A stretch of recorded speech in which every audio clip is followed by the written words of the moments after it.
and welcome to All There Is. I'm your host, Kelly Bargabas. And in today's episode, we are going to begin a conversation about drinking, about our relationship to alcohol, what it means, what it doesn't mean, what I've learned about it, about myself, and what I'm still discovering. In my last episode, which was number 24, and it was called Goal Weight, Getting Rid of Diets, Last Days, and Life-Stealing Belief Systems, I think it was. I warned you that this topic was next. These last couple of years, I've been really working hard on dismantling belief systems within me and really challenging and questioning things that I believe about these things that have taken up a lot of space in my life and a lot of mental real estate in my life. And dieting and weight loss and body image is a big one. And then alcohol and drinking is another big one. I know that some of you are already tuning out because you're not interested in questioning and talking about drinking. You might even be annoyed with me right now or feeling defensive, attacked, judged, and shamed. The topic of alcohol and drinking is another one of those polarizing topics I've found that really elicits really strong reactions from people, mostly negative, which I find in and of itself very interesting. We've given this substance so much power in our world, our culture, our economy, and our lives. When you really sit and think about it and start to become aware of it and you start noticing all the ads and the billboards and the marketing and just the culture around drinking, we've given it a huge space in our world. And so just for that reason, I think it warrants exploration and curiosity and authentic vulnerability around it. And I promise you, I'm not coming from a place of judgment, shame, or offering advice or an opinion on what any of you should do. I'm still trying to figure out what I should do. I'm going to do my best to only talk about myself, my journey, my thoughts, what I've discovered and learned. And I'm not here to share anyone else's story or journey. The only other person I'm going to talk about in another episode is my grandmother, my mother's mother. And it's not so much about her journey of addiction and alcoholism, because there's so much I don't know about it, but it's really just what I witnessed and how it impacted me. Now, she's no longer on this earth, God rest her soul. I know my mother doesn't mind if I talk about it, and I don't think my grandmother would mind. I don't come from a place of judgment even with her, but her drinking life had a profound effect on me. And I think about it a lot. It impacted my mother in very big ways, changed her life and who she is. So, of course, it impacted me. So that will be in another episode. But other than that, I am really going to stick to myself, try not to project any of my own discoveries or beliefs on anybody else. Now, the other reaction I get when I share anything about my relationship or exploration with drinking and alcohol is, and this is oftentimes from the people closest to me, oh, I didn't know you had a problem. Oh, I didn't know you had a problem. Geez, I didn't know Kelly had a problem with alcohol. Huh, I didn't know she had a drinking problem. And again, that comes from people who know me the best say things like that to me. It's like if you question it, then you must have a problem with it. And I've also encountered some really offensive remarks. People have really said some things to me that were really rude and hurtful that I would never say to anybody, especially somebody that I've loved. But what I've learned and experienced is that if you take the time to explore this area in your life, ask questions, get curious, you're really going against the grain. You're going against this herd mentality that we have in our culture right now around alcohol. It's in people's nature to want to put you in this category or in this box of, oh, okay, you must be one of those people. You must be an exception who can't control their drinking. If you have to question it, you must be an alcoholic. Okay, so you're not like me. I don't need to question it. I'm fine. You must not be fine. I don't need to worry. You need to worry. And I think people just have this need to put us in a box and label us so that they don't have to look at themselves. It's just my observation. Also, if you're listening and waiting to find out the big secret, the big salacious story about me, the rock bottom that I hit, the awful thing that I did when I was drunk, don't bother waiting if that's what you're waiting for, because there isn't one. I'm not an alcoholic. I'm not physically addicted or chemically dependent. I can drink or not drink. I can moderate. I've been doing it for almost my whole life. I've never had a DUI or missed a day of work or hurt myself. But even, just hearing myself say that, I feel judgy myself saying that. Oh, I've never had a DUI. I'm not one of those people that had a DUI. And I have never had one, but I certainly have driven drunk. I have driven when I shouldn't have. I've driven impaired. I've also been in a car riding with someone where we were both extremely hammered and we got in an accident, and she got a DUI just because she was the one who happened to be driving that day. And I've never missed a day of work, but I've been hungover. For sure. I've said things to people that I love, my husband and others, while drinking that I've regretted. I've thrown up. I'm someone who throws up pretty easily. I have migraines a lot. Drinking brings on migraines, and so I throw up. So even though I haven't hit rock bottom, I certainly have experienced a lot of negative things in my life due to drinking and alcohol. But the biggest is that I have given up my peace of mind, and I'm going to talk a little bit more about that. But my point is with all of this is when it comes to alcohol and drinking, we tend to be very black and white. You are either normal, which means as an adult you drink when you're supposed to and when you're expected to and when you're told to, or you're one of those who can't drink because you're an alcoholic and you can't control yourself. If you tell someone you're sober, try this out at a party. Somebody says, oh, I don't drink, I'm sober. Oh, okay, I get it. And you can see the wheels turning in people's minds like, oh, they're an addict. Oh, geez, I wonder what they did. I wonder how bad they got. They had to give up drinking completely. Yep, okay, I gotcha. So it's just very black and white. And we generally don't accept any in between. It's just very polarizing. The other thing that's really funny to me is that alcohol is the only drug on our planet that you have to justify not using or cutting back on. And this has been happening to me as I tell people, oh, I'm not drinking anymore. What? What do you mean you're not drinking anymore?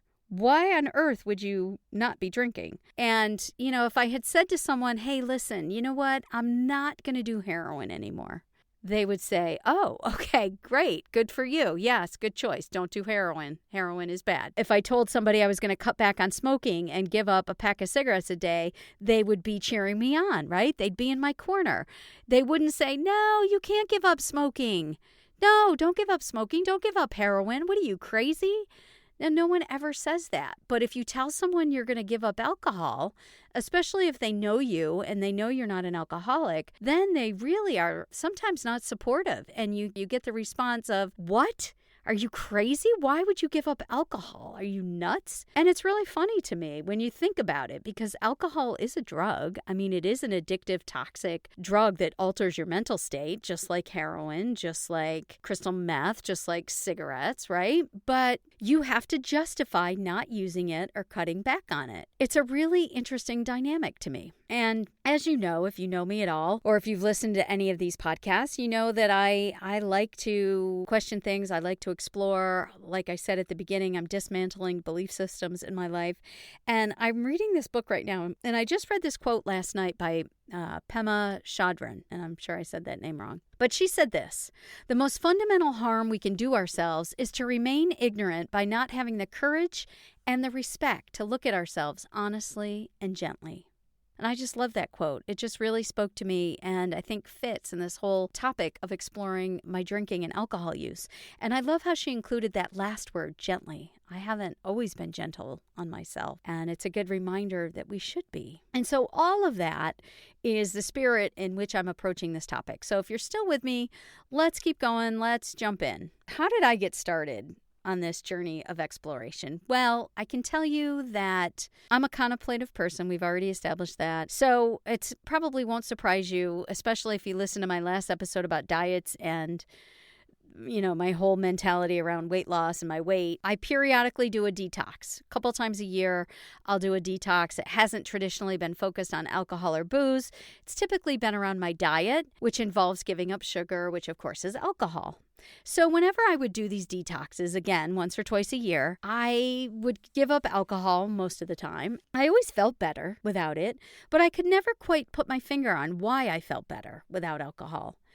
And then one night during one of these 30-day detoxes, I woke up at 2 or 3 in the morning, which was not unusual. I typically wake up around then, and I headed to the bathroom. And it was in that moment where it was, of course, all quiet in the house. And I realized that it was quiet in my mind. There was no regret. There was no headache. There was no upset stomach, no dread about the next morning and having to get up. There was no wondering about exactly how much I'd had to drink or if I had an argument with my husband. I wasn't trying to remember the ending to the movie or a show or exactly what I had done the night before. And in that moment, it hit me. I had peace. I had peace of mind. Without alcohol in my system, I had peace of mind. And that, my friend, is something I've been on a lifelong journey to find. Now, I've always had a complicated relationship with alcohol and drinking, a love-hate.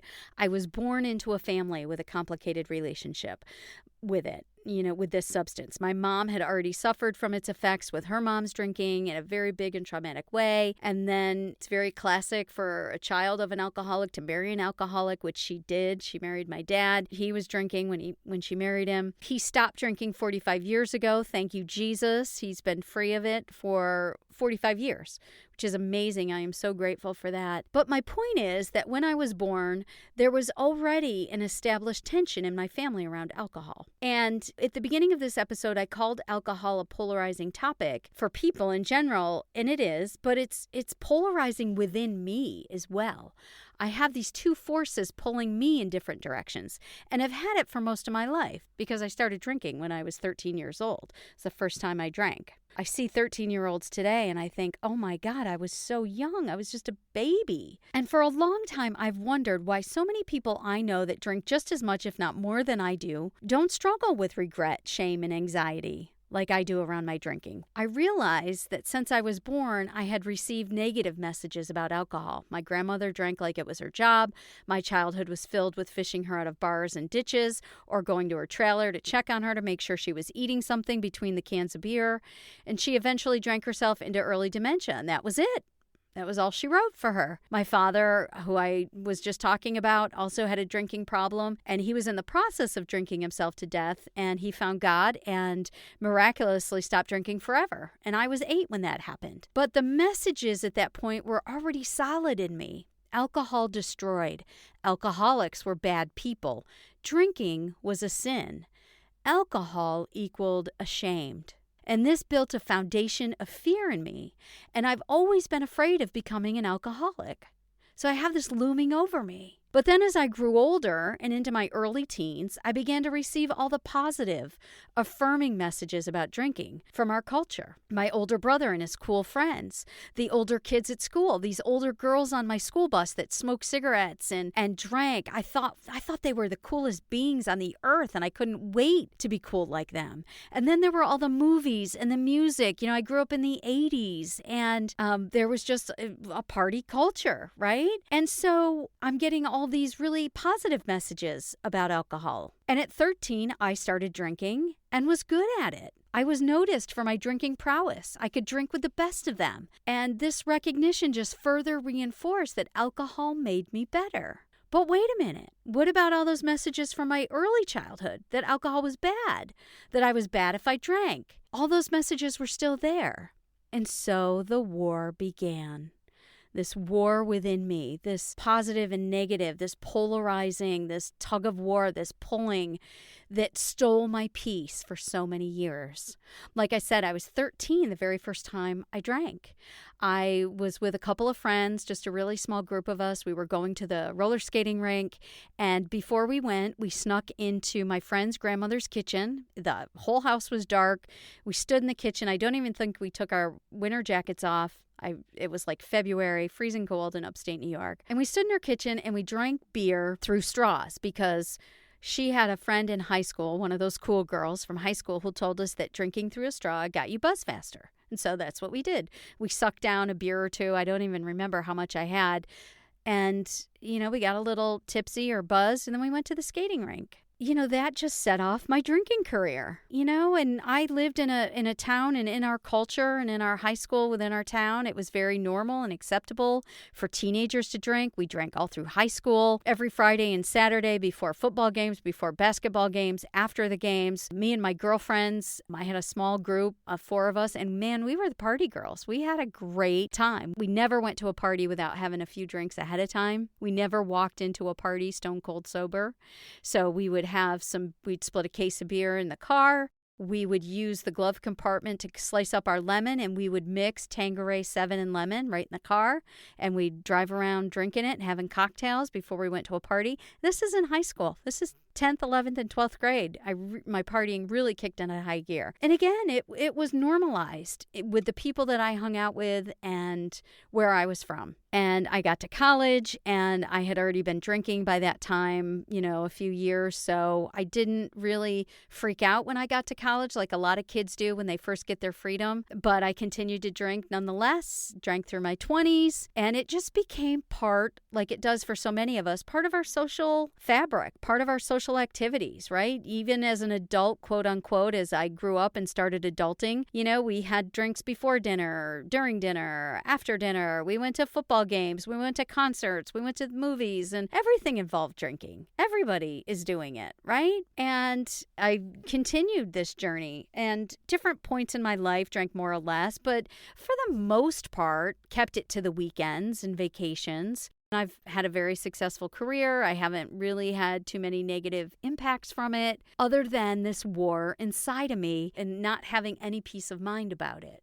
That was the biggest impact to me. It just always had this tug of war going on inside of me, because I'm doing all this partying and drinking like everyone around me is, but at the same time I have all these messages that I learned as a baby and as a little girl about how bad alcohol was. So fast forward to my 40s, and then I go through a really painful divorce. Alcohol got me through that divorce. And I even told my friends and family, like, listen, I'm drinking my way through this, period. So, just so you know, that's what I'm doing. And, nobody, again, I still kept it together. I got up every day. I went to work, but I probably drank more during that time than I had the rest of my adult life. And it was a great comfort to me. A few glasses of wine at night, a few beers. It just helped dispel the loneliness. It was my friend. It was my solace during that time frame.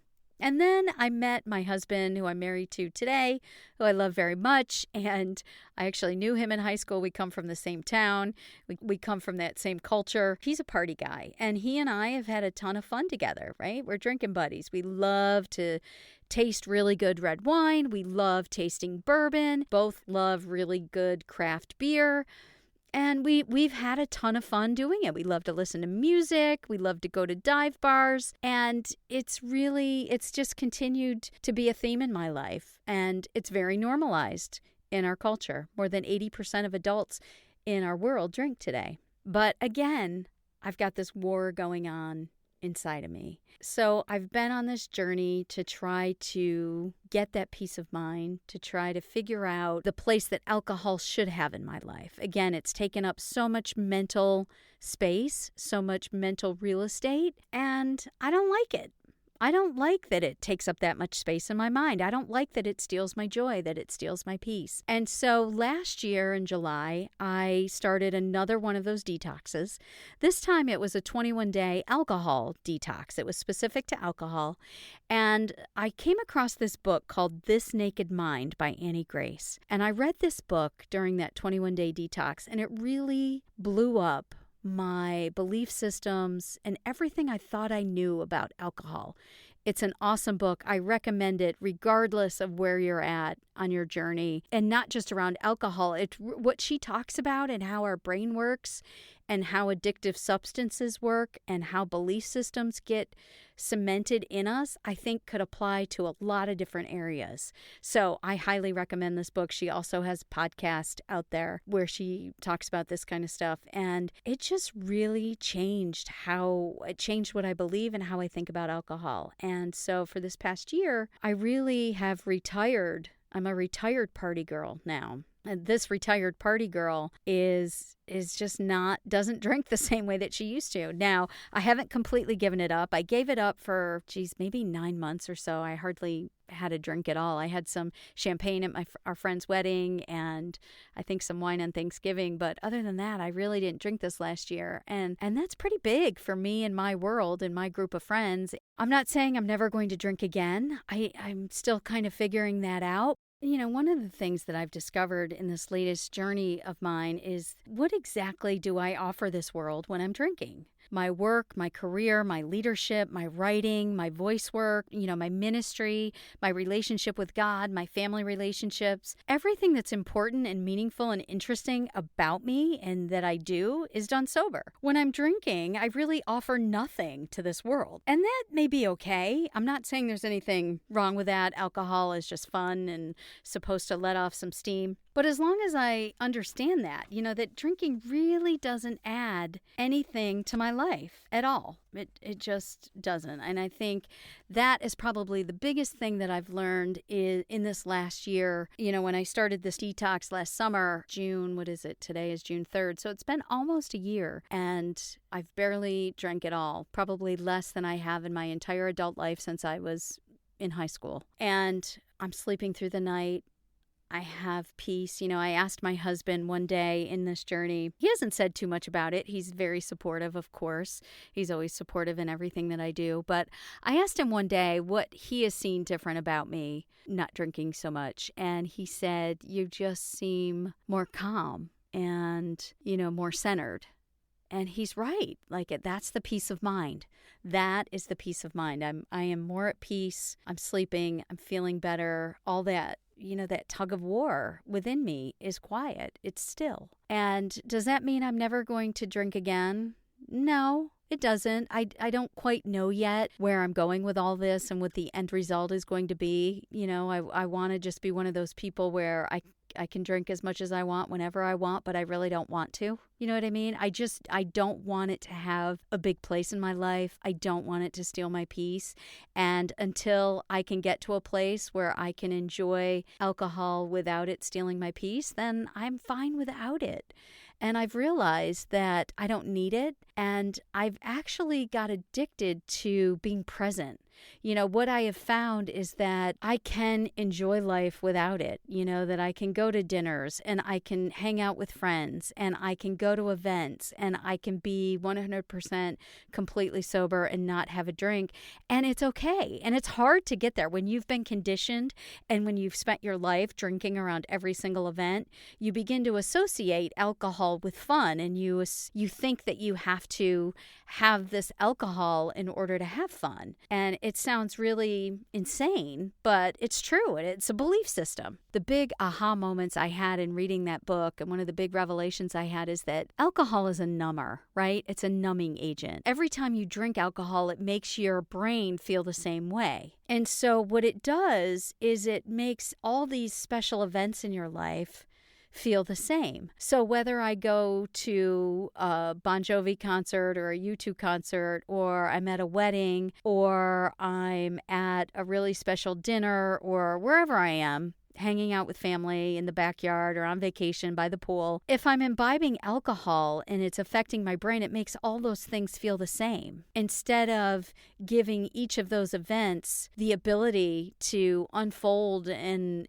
to really just experience life and those events for what they are, and to experience the joy or the sadness or the relaxation or the music. You never come home from a concert and talk about, oh my God, that beer was so good. No, you talk about the music and the experience and how awesome it was. It has nothing to do with what you imbibed, right? So that's been one of my big revelations. I feel more at peace than anything else. I enjoy going to bed in peace and waking up clear-headed and without regret. There's a big question about, can you moderate? Can you not moderate? If you are like me and you don't have peace of mind around alcohol, should you just give it up completely, or can you moderate? And, I can moderate. I've been moderating for 40 years. I can moderate with the best of them. But that, moderating your alcohol intake and constantly babysitting it of, okay, I'm going to drink these nights this week, but not these nights, and I've got to do this tomorrow, so I can only have a drink or 2 drinks. Or maybe you overdo it on one night and then you take 2 days to recover. I mean,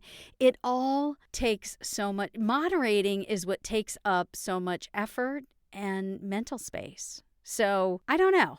The jury is still out for me on where I'm going to land in this whole journey. But, again, in all there is in this podcast, it's all about sharing the human experience. And in our culture today, alcohol is definitely part of the human experience. Drinking, partying, And, I've been right there in the middle of it my whole life. And I can honestly say that this party girl is retired. Will she come out of retirement? I don't know. I think it's going to be different. And I've learned a lot. I am enjoying my peace. And I hope that this conversation was useful to you in some way. And I would encourage you to just examine and explore your own belief systems. And maybe you don't have any issues. Maybe you don't have any lack of peace. Maybe you don't have this war within and you're absolutely fine. And that's awesome. That's cool. I think that's great. It's just hasn't been my experience or my journey. I'm hoping that what I've shared today resonates with somebody. And I'm going to talk about it in a couple more episodes. So tune in, and you can check out my website at kellybargabas.com/podcast, and you can listen to past episodes. You can find some resources. I will post a link to that book, This Naked Mind by Annie Grace, if you're interested. And until we meet again, take care.